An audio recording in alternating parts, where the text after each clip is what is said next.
నమస్తే, నా పేరు తేజస్విని. బీసీఎన్ న్యూస్ కి స్వాగతం. ముందుగా ముఖ్యాంశాలు. పోలవరం ప్రాజెక్టును ఓ యజ్ఞంలా పూర్తి చేస్తాం. చంద్రబాబు సమీక్ష అనంతరం వివరాలను వెల్లడించిన మంత్రి నిమ్మల.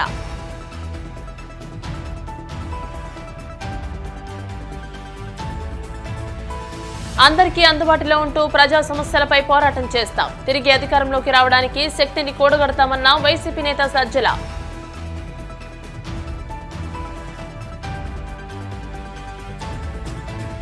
కడప స్టీల్ ప్లాంట్ విషయంపై కేంద్రం ప్రకటన సరికాదు. రాయలసీమకు అన్యాయం చేయొద్దన్న కాంగ్రెస్ నేత తులసిరెడ్డి.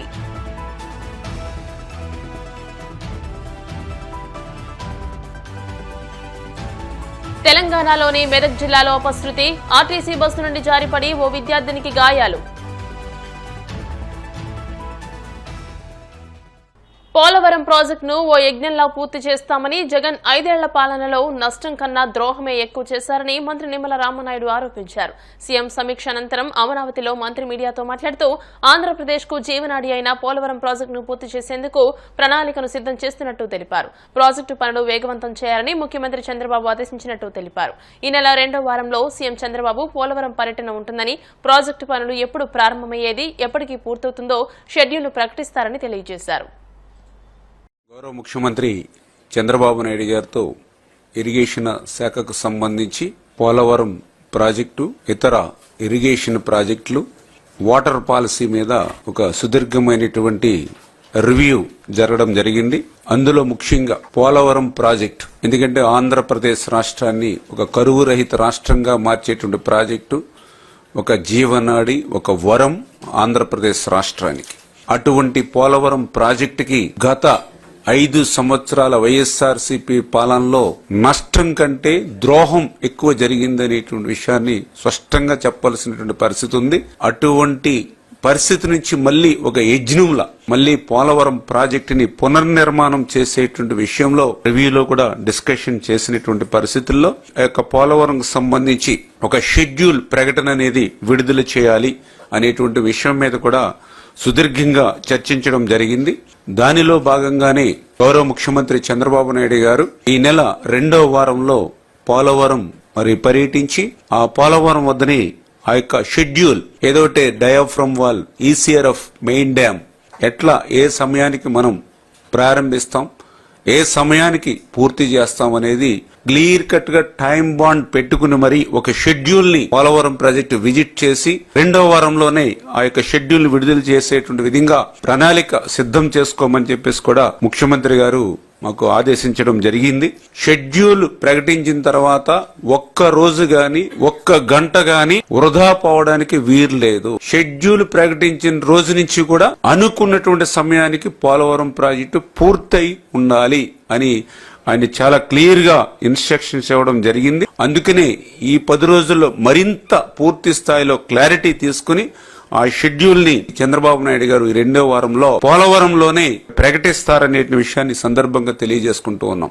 అధికారంలోకి వచ్చిన తర్వాత ఈ 5 నెలల్లోనూ కూడా ఈ పోలవరం మీద మా ఇరిగేషన్ శాఖకు సంబంధించి పూర్తి స్థాయి కసరత్తు చేసిన తర్వాత మరి ఈ రోజు ఒక షెడ్యూల్ వరకు కూడా మేము ఈ రోజు రావడం జరిగింది. అంటే గత 5 సంవత్సరాల పాలన విధ్వంసం నుంచి మళ్లీ నిర్మాణం దశకు ఈ రోజు పోలవరం చేరుకుంటుందనే విషయాన్ని కూడా ఈ సందర్భంగా తెలియజేసుకుంటూ, అందులో ముఖ్యంగా ఈ సాంకేతిక పరమైనటువంటి సమస్యలు ఎన్నో మాకు సవాళ్లుగా నిలిచాయి. ఈ 5 నెలల్లో మళ్లీ 1 by 1 ఒక్కొక్కటి కూడా అధిగమించేటువంటి విధంగా, ఆ సాంకేతిక సమస్యలను అధిగమించేటువంటి విధంగా ఈ 5 నెలల పడినటువంటి కష్టానికి ప్రతిఫలంగా మరి ఈవేళ ఒక షెడ్యూల్ నిర్మాణం చేసుకుని మరి 2025లో ఈ యొక్క పోలవరం ప్రాజెక్టు పనులు పూర్తి స్థాయిలో అటు డయాఫ్రమ్ వాల్ గాని, మెయిన్ డ్యామ్, ఎర్త్కమ్ రాక్ఫిల్ డ్యామ్ గాని చంద్రబాబు నాయుడు గారు షెడ్యూల్ విడుదల చేస్తారనే విషయం, దీనికి సంబంధించినటువంటి సాంకేతిక అనుమతులు కూడా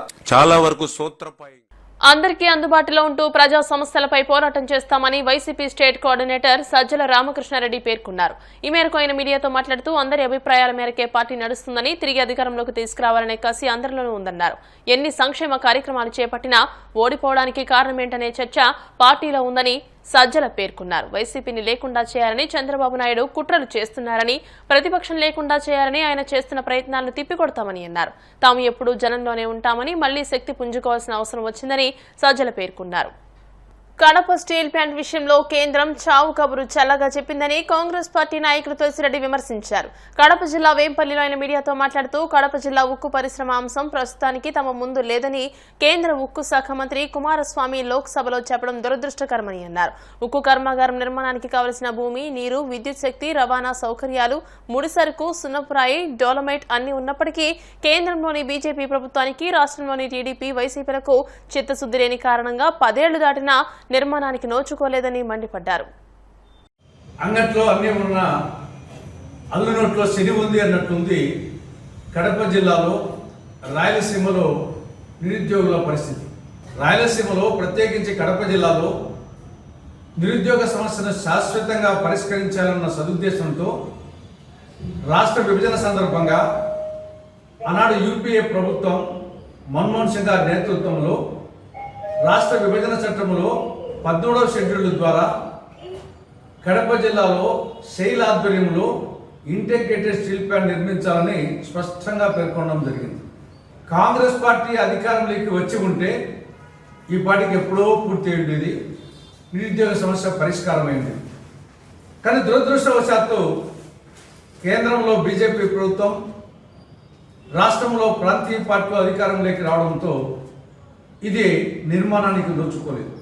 కడప జిల్లాలో స్టీల్ ప్లాంట్ ఏర్పాటు కావాల్సిన అన్ని హంగులు ఉన్నాయి. కావలసినంత భూమి ఉంది, నీరు ఉంది, విద్యుత్ శక్తి ఉంది, రవాణా సౌకర్యాలు ఉన్నాయి, ముడిసరుకు ఉంది. కానీ అన్నీ ఉన్నప్పటికీ కేంద్రంలోని బీజేపీ ప్రభుత్వానికి, రాష్ట్రంలోని టీడీపీ, వైకాపా పార్టీలకు చిత్తశుద్ధి లేని కారణంగా ఇది ఇంతవరకు నిర్మాణానికి నోచుకోలేదు. నిన్న కేంద్ర ఉక్కు శాఖ మంత్రి కుమారస్వామి గారు లోక్సభలో చావు కబురు చల్లగా చెప్పారు. కడప జిల్లాలో స్టీల్ ప్లాంట్ ఏర్పాటు అనేది ఈ అంశము మా ముందర లేదు అని చెప్పేసి చావు కబురు చల్లగా చెప్పడం జరిగింది. పోనీ ప్రైవేట్ రంగంలో వస్తుందంటే దాని పరిస్థితి అంతే, శంకుస్థాపనలకే పరిమితం. ఓసారి ముఖ్యమంత్రి రాజశేఖర రెడ్డి గారు శంకుస్థాపన చేశారు, ఇంకోసారి చంద్రబాబు నాయుడు శంకుస్థాపన చేశారు, 2 సార్లు జగన్మోహన్ రెడ్డి శంకుస్థాపన చేశారు. ఇది ఎలా ఉందంటే ఏదో సినిమాలో ఉన్నట్టు చెయ్యాలి చెల్లి పెళ్ళి మళ్ళీ మళ్ళీ అన్నట్టు ఉంది. శంకుస్థాపనలు తప్ప ప్రారంభోత్సవాలు ఉండవు. బట్ ప్రైవేట్ రంగంలో రాలేదు, ప్రభుత్వ రంగంలో రాలేదు. కాబట్టి కడప జిల్లాలో స్టీల్ ప్లాంట్ రావాలి అంటే అది కేంద్రంలో కాంగ్రెస్ పార్టీ అధికారంలోకి వస్తేనే తప్ప ఇది సాధ్యం కాదు. ఒక్కసారి రాష్ట్ర ప్రజానీకం ఆలోచించవలసిందిగా కాంగ్రెస్ పార్టీ విజ్ఞప్తి చేస్తాం. మాజీ ఎంపీ నందిగం సురేష్ ను పోలీసులు మంగళగిరి కోర్టులో హాజరుపరిచారు. గుంటూరు జిల్లా తూళ్లూరులో వృద్ధురాలు మరియమ్మకు సంబంధించిన కేసులో ఆయన రిమాండ్లో ఉన్న విషయం తెలిసిందే. సురేష్ కస్టడీ నేటితో ముగియడంతో పోలీసులు కోర్టుకు తీసుకువచ్చారు. న్యాయమూర్తి మాజీ ఎంపీ సురేష్ కు మరో 14 రోజులు రిమాండ్ విధించడంతో తిరిగి ఆయన్ను పోలీసులు గుంటూరు సబ్ జైలుకు తీసుకువెళ్లారు. తిరుచానూరు శ్రీ పద్మావతి అమ్మవారి కార్తీక బ్రహ్మోత్సవాల్లో 6వ రోజైన సర్వభూపాల వాహనంపై కాళీయ మర్దనుడి అలంకారంలో ఊరేగుతూ భక్తులకు కనువిందు చేశారు. మంగళ వాయిద్యాలు, భక్తుల కోలాటాలు, చెక్కభజన నడుమ అమ్మవారు ఆలయ 4 మాడ వీధుల్లో భక్తులను కటాక్షించారు. అడుగడుగునా భక్తులు కర్పూర హారతులు సమర్పించి అమ్మవారిని దర్శించుకున్నారు.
కాసేపు ప్రకటనలు.